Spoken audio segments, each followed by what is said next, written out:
All right, so welcome everyone. Welcome to our virtual education program. My name is Beth House, and I am the Coordinator of Education Support and Outreach at the Alzheimer's Society of Nova Scotia. And I have the pleasure of introducing my coworker, Sandra Hubbard-LeBlanc, and she is a Coordinator of Education and Outreach working out of the Yarmouth area, as well as Digby and Shelburne counties. Yeah.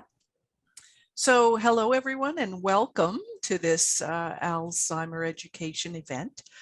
Before we do begin our session, though, we would like to acknowledge that we are gathered today on sacred land that has been the site of human activity since time immemorial. We are in Mi'kma'ki, the ancestral and unceded territory of the Mi'kmaq people, and we acknowledge them as the past, present, and future caretakers of this land. We are using Zoom to stay connected with you, and so please feel free to ask questions using the private and confidential chat box. You can send your questions to Beth House Host. If you don't see it, you can use your mouse if you're on a computer to hover near the bottom, and there should be a chat. You can click on that and it should pop up. Remember to press enter to send the message along to us. Your questions will only be seen by ASNS, and we will get to those at the end of our video presentation today.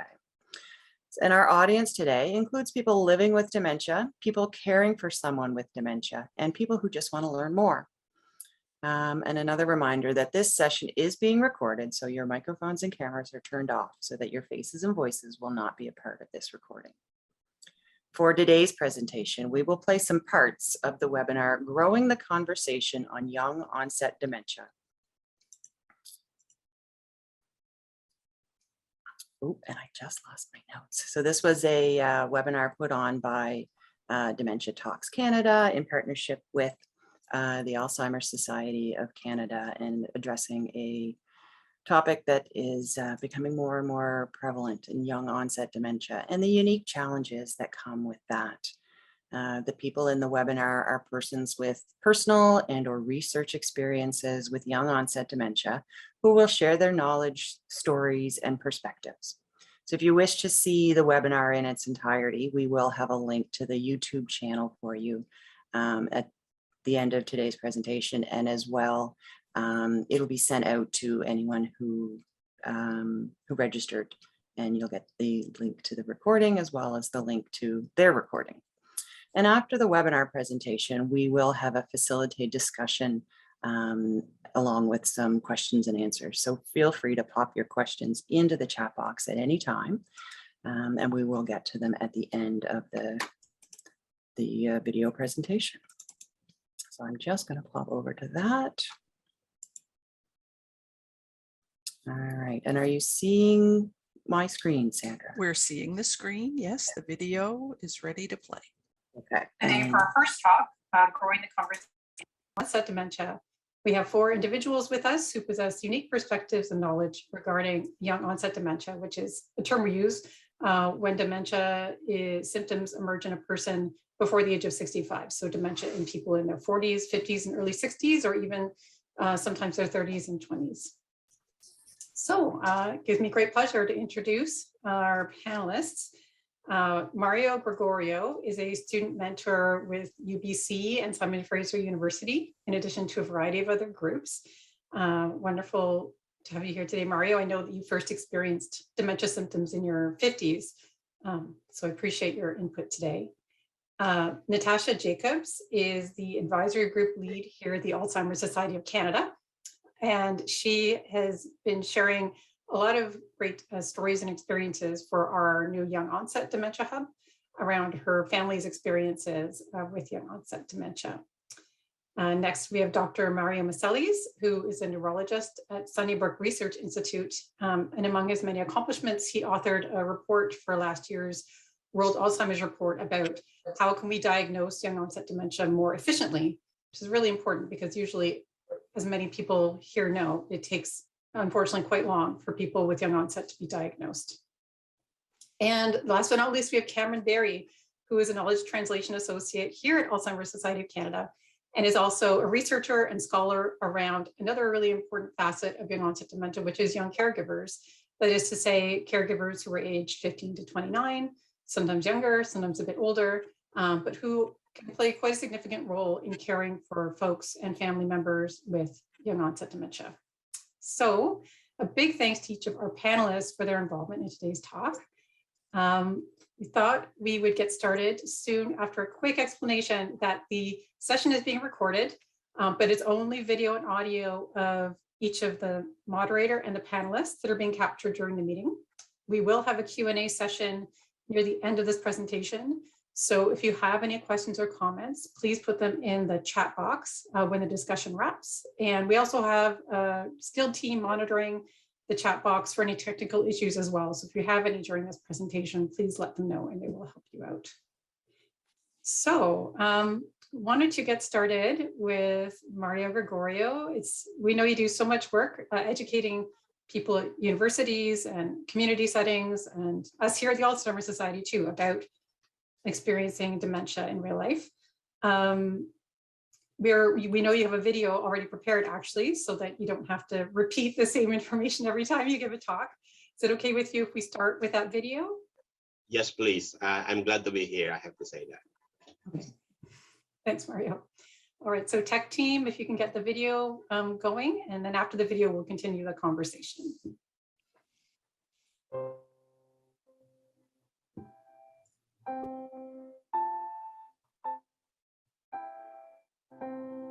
My name is Mario. I came to Canada in 1974 when I was 27 years old. I left everything I own in the Philippines, and this is just like a new beginning. I retired from TELUS after 27 years, and a year later, I was diagnosed with vascular dementia and possibly Alzheimer's. This was the beginning of a new journey. This is the new reality for me. Everything that I hoped to accomplish or thought I would be doing after I retire had to be reevaluated. I learned as much as I can on how to deal with my condition, read a lot of books, attended seminars. I wanted to understand and learn things I can do to cope with my illness. I decided to take control and take charge of my health, research the topic of chronic inflammation illnesses, and radically reduced my consumption of animal-based food like cheese, dairy, eggs, milk, and meat.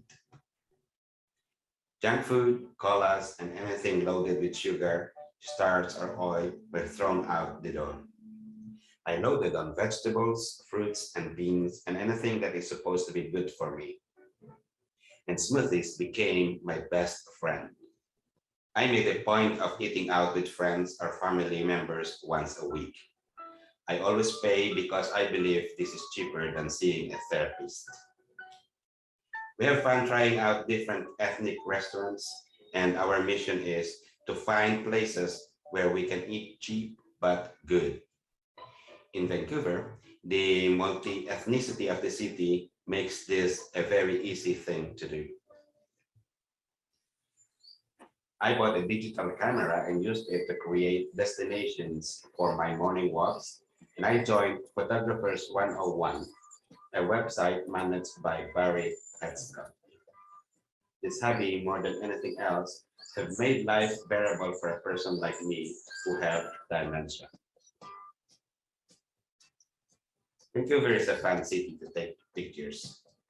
Everything changes after a few weeks. Birds and flowers in the spring, trees and street festivals in summer, the falling leaves in autumn, and snow-capped mountains in winter. I keep busy with my volunteer work. The Vancouver Sun Run, Bank of Montreal Run, the Nova Scotia Run, and the Climb for Alzheimer's. On Thursdays, I help seniors in their once-a-week walk at some of the safe and interesting parks in Vancouver. Being a mentor for students have become my passion. Giving them an insight on people with disabilities, I believe, make them more sensitive and compassionate in their chosen profession. The Alzheimer's Society invited me to join the leadership group, help create policies and programs for persons with Alzheimer's and their caregivers and their family members. 5 years ago, I joined Tourism Vancouver as a visitor experience specialist volunteer. I am surprisingly good at this because I was nominated twice for their service awards last year. On my last visit to my family doctor, he said that my weight went down from 164 pounds to 148 pounds. My A1C diabetes score went down from 7.1 to 5.6, and my memory score is very encouraging. It is now 7 years since I was diagnosed. I'm doing well. I like to think that I am getting better. This is an incorrect assessment because we all know there is no cure for Alzheimer's or dementia, but it is possible to prevent the progression. This gives me hope that it is going to be a while before I really get to the stage where I am not able to look after myself. I focus on my abilities to do things instead of my inability to cope with everyday activities. There really is no point in dwelling on missed opportunities. This is the new me, and I have to live with it. I now have my quiet moments and just be at peace with myself.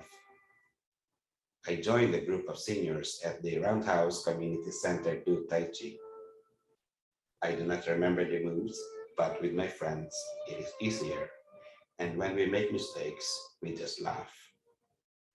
It is always fun to chat with them and talk about their grandchildren, their favorite food, their secret recipes.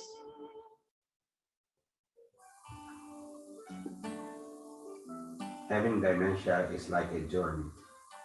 I do not know when it will end or how it will end. Like the movie called Life is Beautiful, I intend to make the most of my remaining days doing things I enjoy.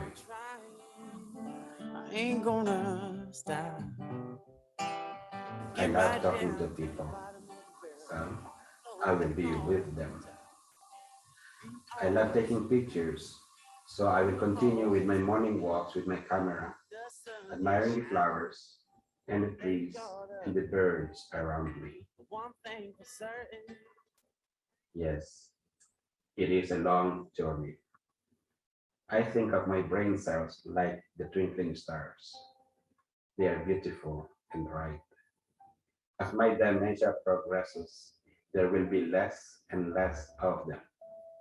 But I will still be here doing my best, contributing to my community, playing an active role with my family. Best of all, enjoy myself.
Thanks so much, Mario, for being willing to share that video with our audience here today, and with so many others. Just before we say hello to somebody else, can you also give us an update on how long you've been living with dementia now? When that video was made, it was 7 years, I think. So it's been, I was diagnosed with a vascular cognitive impairment in 2008. So it's been 13 years. And one of the things that I really like and laugh about this today is when I was diagnosed, the doctor told me 7 to 12 years. And here I am 13 years later. I like to think I'm still going strong. Thank you. Thanks, Mario. I think so too. And actually now, maybe I'll just ask, since we're talking a bit about doctors and you mentioned kind of what the original prediction was that you received from your doctor. I'm wondering if we can talk to Dr. Mario Masellis a bit. Dr. Masellis, I just wanted to know first, so how did you become interested in young onset dementia research and diagnosis? So first of all, thanks, Leah, and the Alzheimer's Society for hosting this this great forum, and I'm happy to be here talking to you about this. I've always been interested in dementia in general, but in particular young onset dementia, because of some of the challenges that patients and their families go through along the journey. Often the diagnosis takes a very, very long time to make, as you alluded to earlier when you started this conversation. And the diagnosis takes a long time to make, often because it's not typical that we see people in their 30s or 40s or 50s with significant cognitive symptoms, and it's thought to be a disease of aging. So, you know, typically after the age of 65, and usually when people are in their 70s or 80s even. And in that generation, in that age group, even though we shouldn't accept it as being normal, it tends to be normalized because, you know, people will minimize and just say that, you know, they're just getting older, and that's just aging effects, even though that is not normal. And anyone experiencing cognitive symptoms at any age should seek proper medical care. But one of the reasons why is that, you know, sometimes I would see patients who have, you know, been seen by many different doctors, different backgrounds, and families get very, very, you know, frustrated. Patients get frustrated with the long diagnostic process. And that's mainly because, like I said before, it's not typical to get symptoms under the age of 65. So you know, I became interested in this area of neurology because I wanted to try to you know set the bar higher for making the diagnosis earlier, for investigating it very thoroughly and comprehensively, so that we can offer whatever we have to offer to patients and their families who are suffering from it. So the other component that kind of really drew me into this area of clinical medicine and research is the fact that, you know, people are experiencing this at the prime of their lives, when they still have careers, they still have families, they potentially have young children still, depending on what age they develop symptoms and what age they had children at. And so the psychosocial impact is huge for all types of dementia, but in particular for young onset dementia, for all of these reasons. So this is why I became interested in researching it more. And another reason why I became more interested in research related to this is because I have a background in genetics. And when you have younger onset cases of dementia, you're more likely to be able to identify certain particular types of genes that can cause the dementia syndrome. And so that gives us, you know, a better way of actually confirming the diagnosis. So for these reasons, that's why I've you know, became interested in this early on in my career, and study it, and trying to understand things more. And a little bit later, I can talk about some research I'm doing. So. Great. Oh, thanks, Dr. Masellis. And maybe I'll pass it over now to Natasha. Natasha brings so much experience around both personally and professionally around what people's different dementia journeys can look like through care systems and institutions. And are you open to speaking a bit about like your family's experience, Natasha, and also kind of the need to expand some of those models that are in the medical and care systems? Yeah, sure. Thanks for having me today. My name is Natasha Jacobs. I am the advisory group lead here at the Alzheimer's Society, but also my family experienced young onset dementia through my grandfather, who experienced symptoms quite early, was formally, I would say he wasn't even really formally diagnosed at any point, but at some point, when we really noticed his symptoms getting a lot worse and we somehow reached out for care, it was more around the age of 65 that we were sort of in some of those final stages, unfortunately, of his dementia, where we were, what I say, ready to admit that he had dementia or Alzheimer's.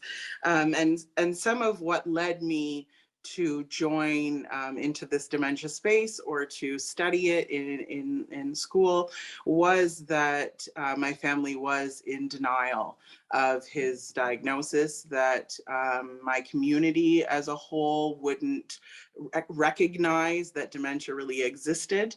That within Caribbean spaces and within spaces of people of color, we didn't recognize ourselves in the typical dementia journey. What that to me means is you recognize symptoms, you go see your doctor, you sort of get into that typical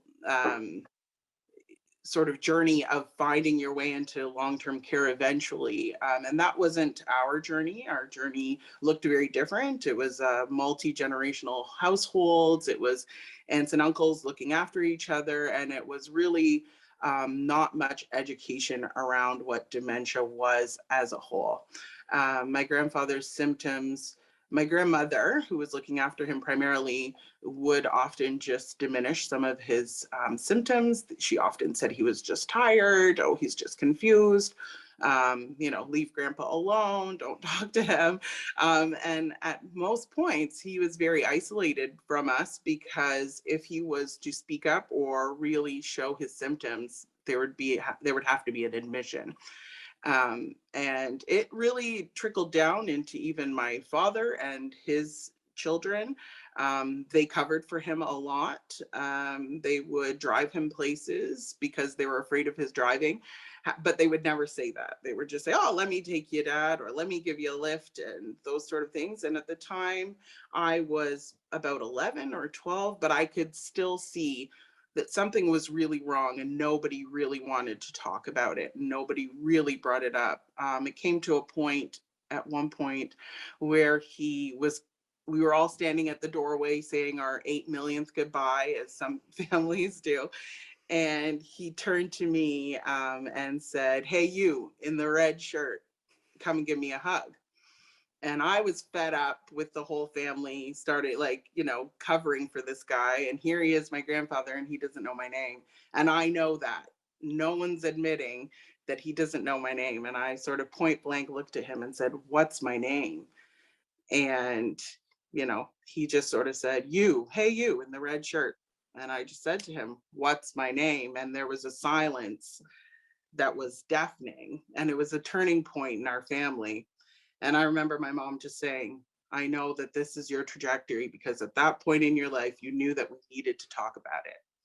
And then that's sort of what led me down this road, was to make sure that families who have even a different journey, who may be afraid to admit that something's wrong, who may not see themselves in literature and may not see themselves in commercials or hear their journey talking about cultural differences, that they can see themselves in our story.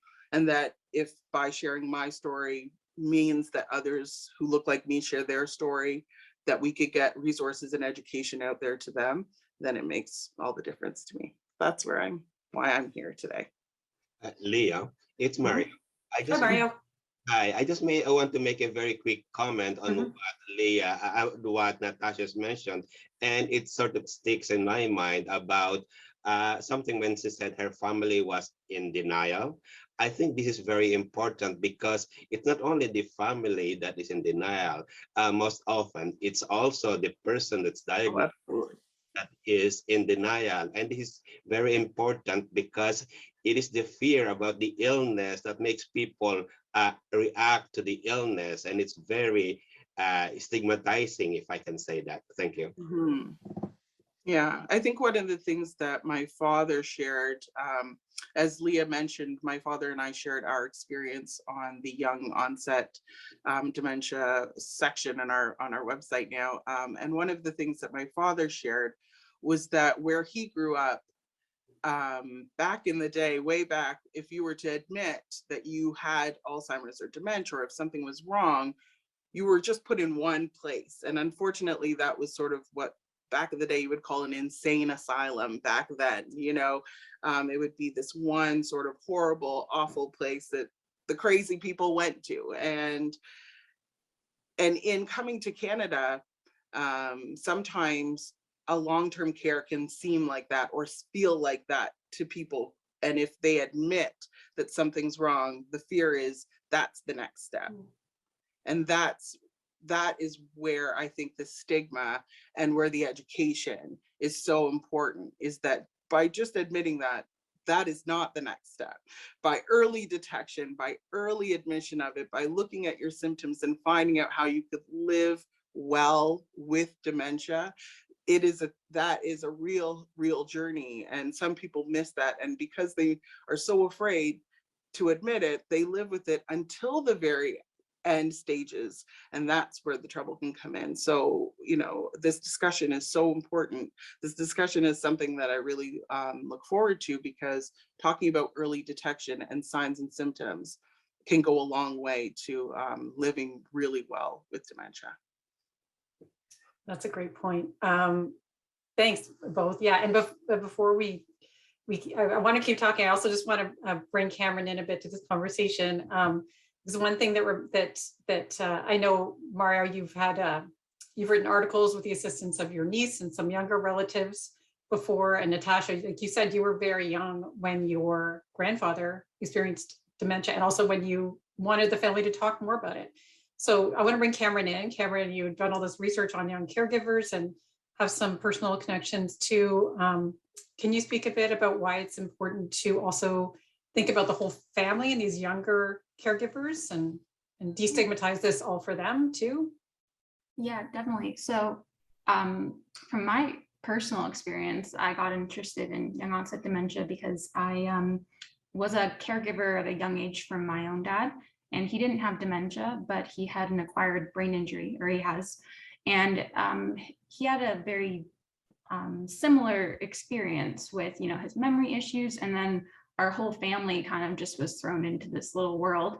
So it kind of inspired me to get into the research world of it when I was in school, and I was picking into what services are available for people like me, and there wasn't really a lot.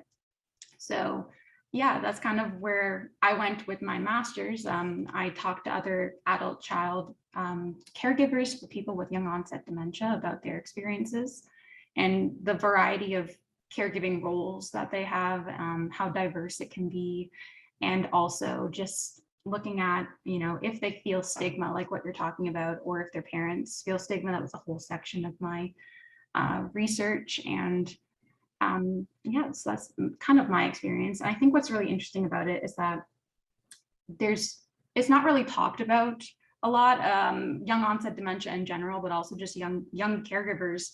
And many people don't even know that young caregivers exist. And sometimes when you're actually living in it, a young caregiver might not even identify as a young caregiver.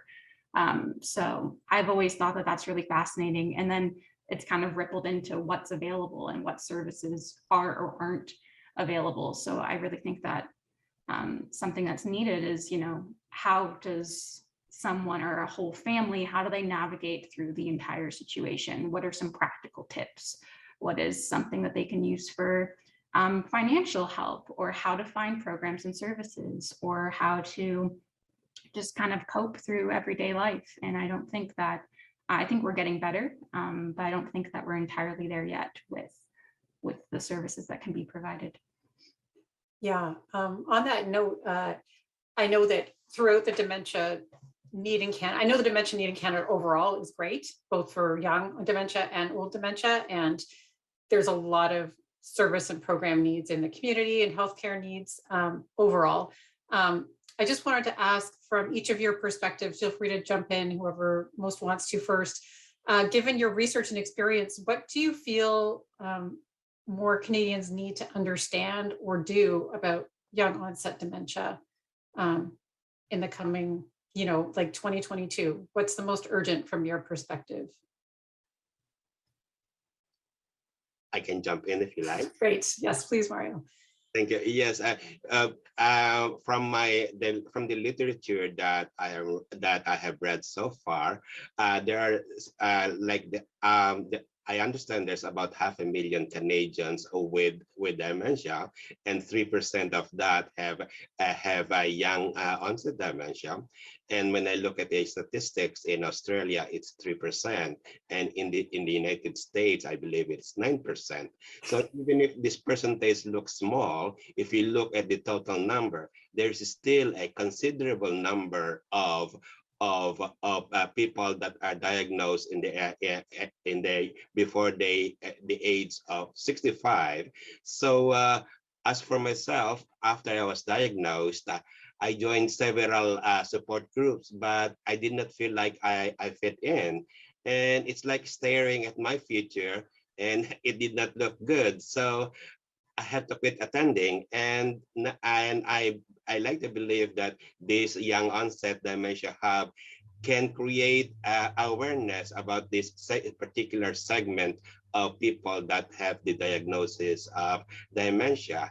I think it's a good idea to have to initiate certain programs that are age appropriate, that is not sort of segregating people in their later stage, but rather include some age appropriate information for this group that I believe might have been overlooked. I don't know if that's the word. Thank you. Yeah, going on top of that, I think with younger caregivers, there's definitely a lack of specific support groups that are for adult child caregivers across Canada. So I think that would be something that I've been told is useful from other young caregivers, but also having the ability to meet with people informally for people who are younger is important too. So being able to connect with others in similar situations, I think that would be a good priority to have, whether that's through maybe it's like a hiking group or something like a coffee shop. I think that looking at different forms of support groups is important for a younger population. Yeah, I think that one of the ways I could see is tech. I think is one thing that comes to mind for me. And also sort of the definition of what a caregiver is. Sometimes we get lost in the fact that caregiver is the one who lives with the person. So for instance, my family, again, we talk about that multi-generational caregiving, what that looks like.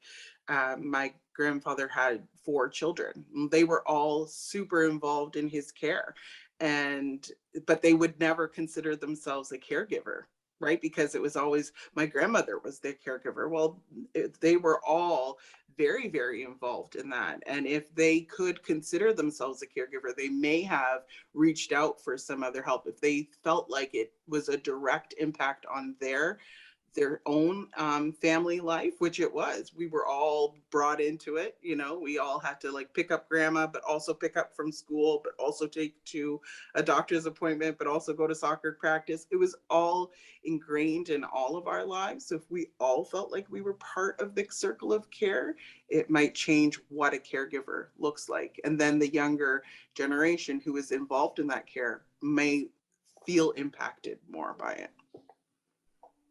Great point. Yeah. So far I'm hearing like more specific, age appropriate, or also cognitively appropriate, like programs for people with young onset dementia, for young caregivers, and for 51. I'm told we do have a Q&A time now from our tech team. So there is a question. Let's see here. So somebody's asking, if I think that a relative has young onset dementia, how do I go about communicating that concern with them? It's very sensitive to bring up, and I don't want them to feel aggrieved or embarrassed.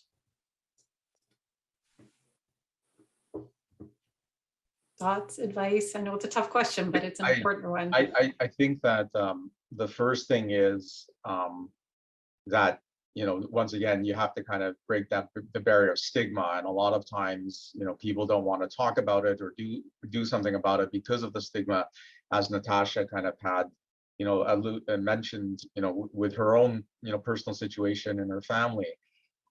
So I think that it's always important to approach the person with dementia, but make sure that hopefully there's someone else that can also be approached at the same time. Someone who would a spouse, a child, for example, someone who can be that you can raise this issue with, because if you're noticing it, chances are so are other people. One of the challenges with some types of dementia, and not all types, but most types, especially Alzheimer's disease and frontotemporal dementia, is that there can be a complete lack of insight or awareness and a denial of illness, which also came up. Mario mentioned denial, and so did Natasha. And so if you're not bringing on board family members or friends or people who are close to this individual you're concerned about, then it may be much more challenging to approach that person, because they may not even be aware, and they may be in denial, and they may get upset if you raise it with them. So I think bringing on a team and engaging others is key as the start to it, and then also providing some education as well. Yeah, I was going to couple that with some education as well, Dr. Mario. I was going to say that at times it's great that you have that suspicion, but it's also great to arm yourself with some knowledge first as well, coming to them with some suspicions without sort of something to back it. This might sound harsh, but something to back it and say, hey, I've read a couple of these articles and these are the things that I'm noticing. Does this resonate with you? Are these some of the troubles that you may be having? Or again, speaking to somebody who's within that circle of care, are you noticing these symptoms? And sort of having something like from our website that would say, these are the top 10 signs and symptoms. I found this article. I feel like when, as Dr. Mario alluded to with our family, we didn't have that. We didn't have something that said, this is what we think Grandpa is experiencing. It looks like this, and able to take that to the doctor and say, these are the things he's looking at. We just were like, well, he's writing his name a bunch of times, and is that dementia? Is that not? Perhaps doing your own research first to make sure, calling someone who is well versed in it and having a discussion about some of those things first before going to them. I want to thank the person who asked the question, because this is a very important question in the sense that it involves the person, and it also involves the community, the friends and families. I like the idea of Dr. Masalis when he said that consult the loved ones, the spouse, the family and friends, because we need to keep in mind the autonomy of the person that is that you suspect has dementia, because for all you know, he already suspects that something is wrong, and because of some of the issues we mentioned about the stigma, he may be very hesitant to talk about it, or because probably once it's disclosed, his financial situation, like especially those young onset people, they may still be working, and it could affect their ability to earn income for the family. So they don't want it to known, or they don't even want to start the diagnosis. But it is very important that for him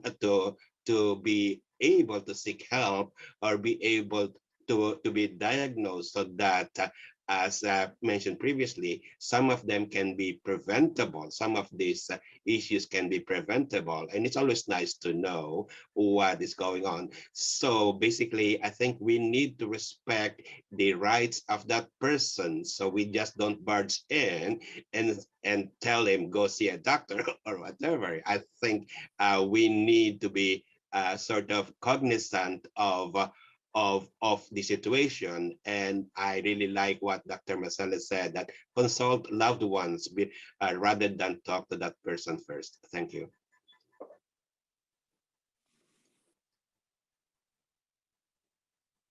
Thank you for answering that question. We also do have a question that Cameron was for Cameron, as she's kind of typed an answer to, but Cameron, I'm wondering if you can review this. I'll just read the question and then maybe you can share your thoughts, because others here might have thoughts as well. Tyler asked, hi, I have a question for Cameron. You mentioned one of the challenges for these young caregivers is that they often don't know what a caregiver, quote unquote, is. I think some other people spoke to that as well. And they don't self-identify as a caregiver, quote unquote. In your opinion, what can be done to help support and educate young carers, especially those who are still in elementary school or high school? Thank you. So Cameron, do you want to speak to that? And then we'll open it up. Sure. Yeah, I just wrote a little answer there. So thanks for the question. Yeah, I found that building yourself a support network can be really useful, especially when you're still in school. And that can be through talking to your teachers, if you feel comfortable with that about your situation. Also finding other people in similar situations to talk is another good way to both educate yourself on what you can do for your situation, and also to educate others on different situations. So maybe if you can, contact your local society if they have a support group, and if they don't have a support group, just even asking for one is a good way to start to advocate for yourself. And that's kind of the point we're at, I think, right now, is that you have to start to talk about your experience, and hopefully if we all talk about it enough, then more services and supports will be made. So, and I think I also wrote in there to have open and honest conversations with your family and friends. If that's an option for you, that's a really good way to find some extra support for yourself. Yeah, thanks, Cameron. I actually see we're kind of at the wrap up time. I'll also just mention to Tyler, there's a site called youngcaregivers.ca that has resources for educators and kids, and also Kids Help Phone. Just can't how to shout them out because. Yeah.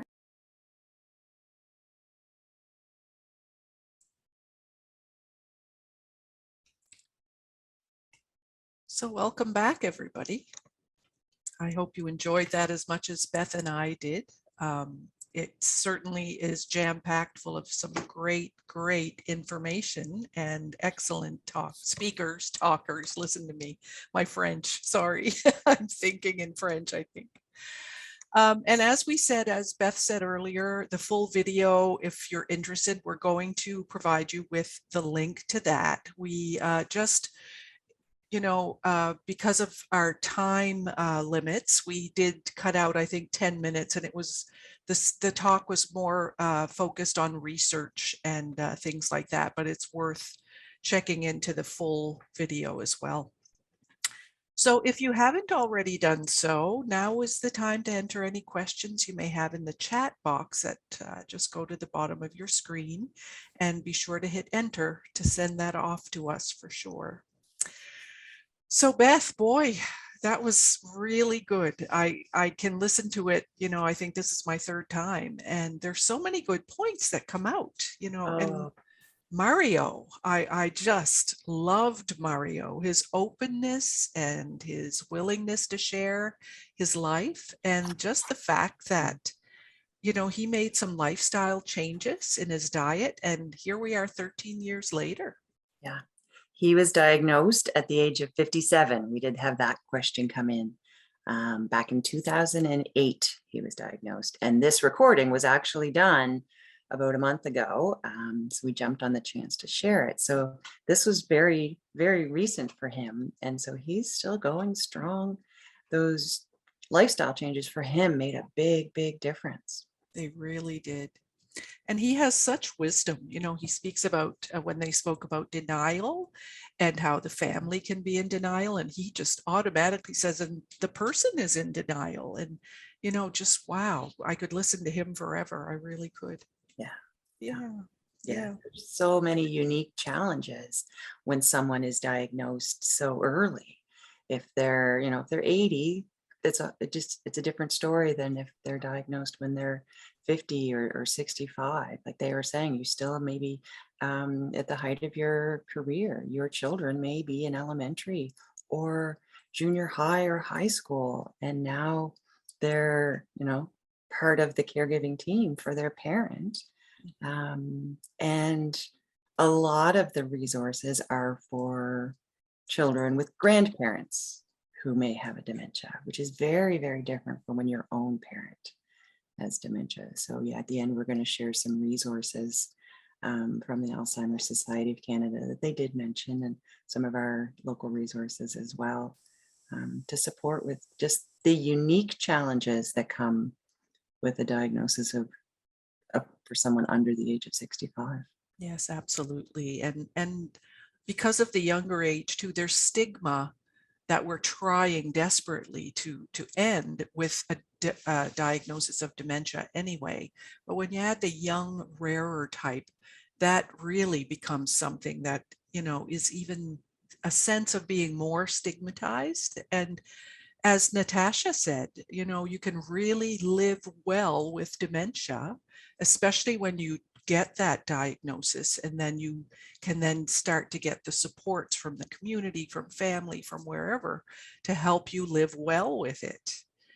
Yeah. If you don't have a diagnosis, you're still actually living with it. You're just living with it without the information, the education, and the support that's out there. So it is so important, and it's very hard to get a diagnosis for someone younger, because dementia is not the first thing they go to. There are a whole lot of other tests and things that they do, and dementia can be one of the last things you think of for someone. And you talked about stigma. People who are 55 don't look like someone who should have dementia. Or 45. Or 45, yeah. They don't look like the typical person who should have a dementia. And so if they are acting a little out of character, people don't assume that there's a cognitive issue going on. They can jump to some of the other more harmful conclusions. And it's hard to help people understand that he does have dementia, even though he is physically capable. He's not frail physically. He's just having changes cognitively. Yes, exactly. I'm seeing a question that's come in, Beth, so I'm going to pass this along. And it does say, regarding Mario's approach to his dementia, I'm wondering how strong the research is on prevention/treatment of dementia through diet, and where to find more on this. That's a great question. Yeah, so it's more about reducing your risk. So Mario did not prevent his dementia. He still has dementia. Just his lifestyle changes have improved his cognitive functioning.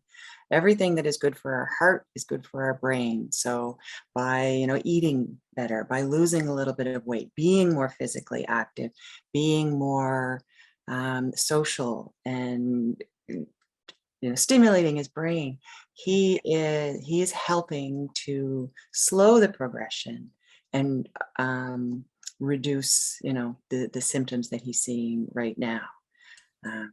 We don't have a cure.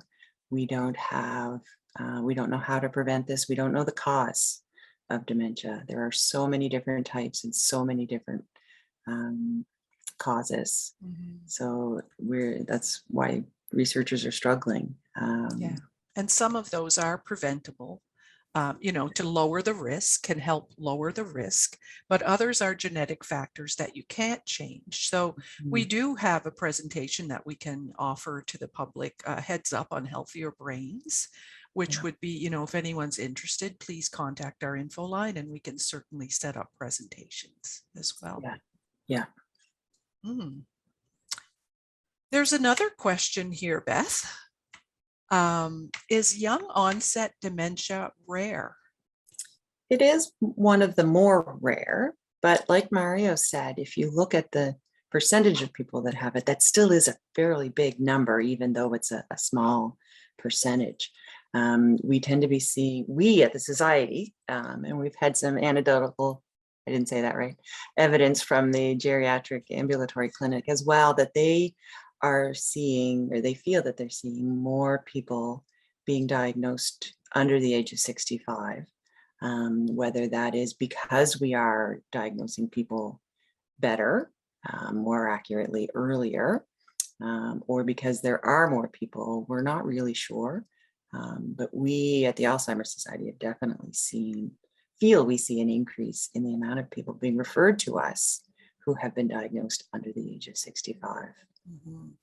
And I'm seeing, I recognize some of the names who are, we have 80 people signed in right now, and some are working with Nova Scotia Health. So it makes me wonder, they may be having more clients, and who knows, it's hard to tell. Yeah. When I worked in long-term care, we had a few people who had been diagnosed under the age of 65 living with us, and they were a unique person as well, because they did not fit in 100% with the over 85 population that is typical for long-term care. So when long-term care does become a necessity for people who have been diagnosed with young onset, that becomes a unique challenge as well, because now they're 65 or 70 living with 80 and 90-year-olds, and it's a big difference in those generations. A lot of difference for sure. Yeah. Yeah. I have another question. This person says, if I think I have young onset dementia, how do I get a diagnosis? Well, we always recommend going to your family doctor first, because there are a lot of things that can cause dementia-like symptoms. And they will do lots of tests to figure out, especially if you're a younger person, to figure out what might be going on. And there are some causes of dementia that could be reversible. It could be vitamin deficiencies. It could be severe depression. So there are things that are treatable that may cause symptoms that look like a dementia. If you are wondering if your symptoms are, along the lines of dementia, you can give us a call at the Alzheimer's Society. We can talk to you about the symptoms that you're experiencing, and we can give you some tools to help talk to your family doctor about the symptoms you're experiencing, the changes you or the people around you are noticing, to give them more information to make that diagnosis. And now, if you don't have a family doctor, which is common here in Nova Scotia, you can, if there is an acute or a primary care clinic near you, they are a good resource, and you can take the same tool, go with a family member. Sometimes the walk-in clinics are a good option for people to pop into if they don't have a family doctor and they've got some concerns. But you can definitely give us a call at the Alzheimer's Society, and we can talk about your unique situation and how best to proceed for you. Great advice. And I'd like to throw in there too, just the reminder that to be a self-advocate, if you know that, something isn't quite right, or your loved ones, you've had a discussion, then to be that advocate, to try to drop the fear of not wanting to talk about it to a professional, to your doctor. That self-advocacy certainly goes a long way, especially in the case of young onset dementia, where it's not the go-to, answer generally, and they do have to check the whole gamut of what's going on. But even after that, if it's 6 months later and you still feel, I really know my body and I know that it could be this, then not to be afraid to be that self-advocate. Yeah, keep asking questions, Yeah. and try to be open and honest, and give the doctors or your healthcare, it might be a nurse practitioner, give your healthcare provider as much information as you can. We've spoken with one of our people who you see a lot living with dementia, and she said she didn't tell her doctor about her hallucinations because she didn't think it was relevant. So once she shared that bit, a diagnosis was a lot easier to be made because that is a very relevant Mhm. symptom. But unfortunately, she didn't realize that. So being open and honest about all of your symptoms, whether or not you think it is important. And then if you're talking to us and we give you that tool, it does have a lot of those things listed, and you might go, oh, I didn't realize that. Yeah. And advocating for yourself is so important because, like Sandra said, you do know yourself the best. You do know your person the best. And not every family doctor, as wonderful as they are familiar with dementia. True. And if they're only seeing the person for a few minutes every couple of months, sometimes we can pull the wool over people's eyes when we're only there a few minutes. True. And so having that collateral from a family member who sees some of the changes. And maybe even documents in a journal some of the changes over time. That's very helpful when you do visit a doctor too. Yeah. Yeah, for sure. I see it's 2:26, Beth. Yeah. We're quickly running out of time. We are. So I'm going to share some resources here. I can get there. And if anybody has extra questions, don't hesitate to call our info line, the 1-800-611-6345 number that you see on a lot of screens. And the next one. Do you see just my slide, or do you Yeah, we're seeing the smaller version as we did earlier, Beth. Okay. So Yeah. try sharing again. Okay. If you can make it larger, that's all we need. Yeah, it's so much easier to see. So now I see you. Yes. We'll try this one more time. Okay, how does that look? There we go. Yep. If you go through your Oh, slides. yes, Yep. and I'm on the right slide. There we go. So here are some of the resources. We have just started a young onset caregiver support group. So this is for care partners of people living with or who've been diagnosed with young onset, because they do have so many different challenges to work through them when their person is 75 or 85.